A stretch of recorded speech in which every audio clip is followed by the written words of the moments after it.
ഇന്ന് ഞാൻ വന്നിരിക്കുന്നത് ഒരു എഗ് കറിയുടെ വീഡിയോ ആയിട്ടാണ് വന്നിരിക്കുന്നത്. ചോറിൻ്റെ കൂടെ ആണെങ്കിലും ചപ്പാത്തിയുടെ കൂടെ ആണെങ്കിലും പറാഠയുടെ കൂടെ ആണെങ്കിലും നല്ല അടിപൊളി കോമ്പിനേഷനാണ് കേട്ടോ. നിങ്ങൾ തീർച്ചയായിട്ടും ട്രൈ ചെയ്ത് നോക്കുക. അത് ട്രൈ ചെയ്തിട്ടുണ്ടെങ്കിൽ ട്രൈ ചെയ്ത് നോക്കുവാണെങ്കിൽ എന്നെ അറിയിക്കണേ നിങ്ങൾക്ക് എങ്ങനെ ഇഷ്ടപ്പെട്ടോ ഇല്ലയോ എന്ന്.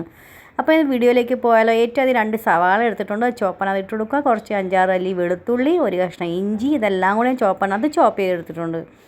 ഇത് നമുക്ക് 2 തക്കാളി എടുക്കാം. അത് ഞാൻ ചോപ്പറിനകത്ത് ഫൈനായിട്ട് ഞാൻ ചോപ്പ് ചെയ്തെടുക്കുന്നുണ്ട്. നമുക്ക് പ്യൂരി വേണമെങ്കിൽ അങ്ങനെ റെഡിയാക്കി എടുക്കാം. ഇനി പിന്നെ മിക്സി എടുക്കാനും എല്ലാം ചെയ്യണ്ടേ. അപ്പോൾ അതിന് നല്ലത് ചോപ്പറിനകത്താവുമ്പം ഫൈനായിട്ട് നമുക്ക് പ്യൂരി റെഡി ആവത്തില്ല, എന്നാൽ നന്നായിട്ട് ചോപ്പ് ചെയ്ത് കിട്ടും കേട്ടോ. നമുക്ക് ചെറുതായിട്ട് നന്നായിട്ട് മാഷായി കിട്ടും. അപ്പോൾ ഇതേ നമുക്കാണെങ്കിൽ ഇതേ ചോപ്പറിനകത്ത് ഞാൻ തക്കാളിയും ഇട്ട് കൊടുത്തിട്ടുണ്ട്. നന്നായിട്ട് ഇതേപോലെ ഒന്ന് നമുക്കൊന്ന് അരിഞ്ഞെടുക്കാം ചോപ്പറിനകത്ത്. അപ്പോൾ എല്ലാം കാര്യങ്ങളും നമുക്ക് റെഡി ആയിട്ടുണ്ട്. ഇനി ഒരു കടായിലേക്ക് കുറച്ചധികം 2-3 ടേബിൾ സ്പൂൺ നമുക്ക് അത് എണ്ണ ഒഴിച്ച് കൊടുക്കാം. അതിന് ശേഷം നമുക്കാണെങ്കിൽ കുറച്ച് മഞ്ഞൾപ്പൊടിയും കുറച്ച് ഉപ്പും ഇട്ട് കൊടുക്കാം. എന്നിട്ട് നമുക്ക് മുട്ട 4 ഞാൻ പുഴുങ്ങി വെച്ചിട്ടുണ്ട്, അതും കൂടെ അതിനകത്ത് ആഡ് ചെയ്ത് കൊടുക്കാം. നന്നായിട്ടൊന്ന് അതിൻ്റെ മേളത്തെ ആണെങ്കിൽ ഭാഗമില്ല, അത് ഇച്ചിരി ഒന്ന് മൊരിഞ്ഞ് കിട്ടാൻ വേണ്ടി നമ്മളങ്ങനെ ചെയ്യുന്നത്. അപ്പോൾ അതിൻ്റെ ഇടയ്ക്ക് ചെറുതായിട്ട് ഇങ്ങനെ പോറി കൊടുത്തിട്ടുണ്ടേ ഓരോ മുട്ടയ്ക്ക്.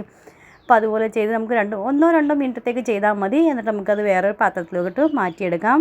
അതിന് ശേഷം നമ്മൾ സവാളയും പച്ചമുളകും അരിഞ്ഞ് വെച്ചേക്കുന്നില്ലേ, അതും കൂടെ അതിനകത്ത് ഇട്ട് കൊടുക്കണം. നന്നായിട്ടൊന്ന് സോട്ടേ ചെയ്തെടുക്കാം എല്ലാം ഒന്ന്. അപ്പോൾ അത് മുട്ടയായി കഴിയുമ്പോൾ മാറ്റിയിട്ടുണ്ട്. ഇനി നമുക്കാണെങ്കിൽ സവാളയും പച്ചമുളകും അരിഞ്ഞത് അതും കൂടെ അതിനകത്ത് നമുക്ക് ആഡ് ചെയ്ത് കൊടുക്കാം. നന്നായിട്ടൊന്ന് സോട്ടേ ചെയ്ത് കൊടുക്കാം എല്ലാം ഒന്ന്. ഫ്രണ്ട്സ്, നിങ്ങൾക്ക് എൻ്റെ റെസിപ്പീസും വീഡിയോസൊക്കെ ഇഷ്ടപ്പെടുന്നുണ്ടെങ്കിൽ ഫ്രണ്ട്സിനും ഫാമിലിക്കും ഷെയർ ചെയ്ത് കൊടുക്കണം. പിന്നെ ഇതേവരെ പുതിയ കൂട്ടുകാർ സബ്സ്ക്രൈബ് ചെയ്യാത്തവരും സബ്സ്ക്രൈബ് ചെയ്ത് സപ്പോർട്ട് ചെയ്യാം. മറന്നുപോലെ ലാസ്റ്റ് ഇഷ്ടപ്പെടുവാണെങ്കിൽ ലൈക്ക് ചെയ്ത് ചെയ്യണേ. നിങ്ങളെല്ലാവരും മറന്നു പോകുന്നുണ്ട്, അപ്പം തീർച്ചയായിട്ടും ലൈക്ക് ചെയ്യാൻ മറന്നുപോലെ. ഇനി നമുക്കാണെങ്കിൽ സവാളയൊക്കെ വഴണ്ട് കഴിയുമ്പോഴത്തേക്ക് ഒരു 1/4 ടീസ്പൂൺ മഞ്ഞൾപ്പൊടിയും 1 table spoon Kashmiri red chilli powder, 1 table spoon നമുക്കാണെങ്കിൽ മല്ലിപ്പൊടി ഇട്ട് കൊടുക്കാം. എന്നിട്ട് അതിന് ശേഷം 1 ടീസ്പൂൺ നമുക്ക് ഗരം മസാല ഇട്ട് കൊടുക്കാം. ഇതെല്ലാം കൂടി നന്നായിട്ടൊന്ന് വഴണ്ട് കഴിയുമ്പോഴത്തെ നമ്മൾ തക്കാളി അടിച്ച് വെച്ചിരുന്നില്ലേ, ചോപ്പ് ചെയ്ത് വെച്ച് അതും തൊട്ട് ആഡ് ചെയ്ത് കൊടുക്കാം. ആവശ്യത്തിനുള്ള ഉപ്പിട്ട് കൊടുക്കാം. ഞാൻ 1 ടീസ്പൂൺ ഉപ്പിട്ട് കൊടുത്തിട്ടുണ്ട്. ഇതെല്ലാം കൂടി നന്നായിട്ടൊന്ന് മിക്സ് ആക്കിയതിന് ശേഷം നമുക്കൊന്ന് അടച്ച് ലോ ടു മീഡിയം ഫ്ലെയിമിൽ വെച്ച് കൊടുക്കാം. നന്നായിട്ട് എണ്ണയൊക്കെ തെളിഞ്ഞ് മസാലയും തക്കാളിയൊക്കെ ഒന്ന് വെന്ത് കിട്ടാനാണ് നമ്മളങ്ങനെ ചെയ്യുന്നത്. നന്നായിട്ടൊന്ന് വെന്ത് കഴിയുമ്പം നമുക്ക് ഇടയ്ക്കൊന്ന് ഒരു വട്ടം ഇളക്കി കൊടുക്കണം. 2-3 മിനിറ്റ് സമയം എടുക്കത്തേ ഉള്ളൂ. അപ്പോഴേ തക്കാളിക്ക് വെന്ത് എണ്ണയൊക്കെ തെളിഞ്ഞ് പാകത്തിനായി വന്നിട്ടുണ്ട്. ഇനി നമുക്കൊരു 1/2 കപ്പാണെങ്കിൽ ചൂടുവെള്ളം. എപ്പോഴും നമ്മൾ ഗ്രേവിക്ക് വേണ്ടി വെള്ളം ഒഴിക്കും, പച്ചവെള്ളം എടുത്ത് ഒഴിക്കൽ, അതിന് ടേസ്റ്റ് വ്യത്യാസം വരും കേട്ടോ. അപ്പോൾ എപ്പോഴും ചൂടുവെള്ളം ഒഴിക്കാനായിട്ട് ശ്രദ്ധിക്കണം. ചൂടുവെള്ളം ഒഴിച്ച് കഴിയുമ്പോൾ അതിന് ശേഷം നമുക്കാണെങ്കിൽ 1 ടേബിൾ സ്പൂൺ കസൂരി മേത്തി കൈ കൊണ്ടൊന്ന് ക്രഷ് ചെയ്ത് അതും അതിനകത്ത് ആഡ് ചെയ്തെടുക്കാം. നന്നായിട്ടൊന്ന് മിക്സ് ആക്കി കൊടുക്കാം. അതിന് ശേഷം നമ്മൾ മുട്ടയൊക്കെ റെഡിയാക്കി വെച്ചിരുന്നില്ല, അതും അതിനകത്ത് ഇട്ട് കൊടുക്കാം.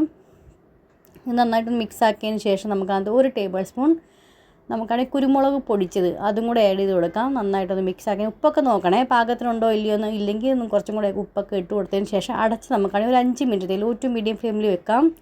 വെള്ളമൊക്കെ ആണെങ്കിൽ നന്നായിട്ടൊന്ന് വറ്റി എണ്ണയ്ക്ക് ഒന്ന് തെളിഞ്ഞ് വരുന്നത് നമുക്കൊന്ന് വെയിറ്റ് ചെയ്യാം. അതിന് ശേഷം കുറച്ച് മല്ലിയിലും കൂടെ വെതറി കഴിഞ്ഞാൽ നമ്മുടെ എഗ് കറി റെഡി ആയിട്ടുള്ളൂ. നിങ്ങൾ ഇതുപോലെ ട്രൈ ചെയ്തിട്ടില്ലെങ്കിൽ തീർച്ചയായിട്ടും ട്രൈ ചെയ്ത് നോക്കണേ. ട്രൈ ചെയ്ത് നോക്കി നിങ്ങൾക്ക് എങ്ങനെ ഇഷ്ടപ്പെട്ടോ ഇല്ലയോ എന്ന് അറിയിക്കണേ.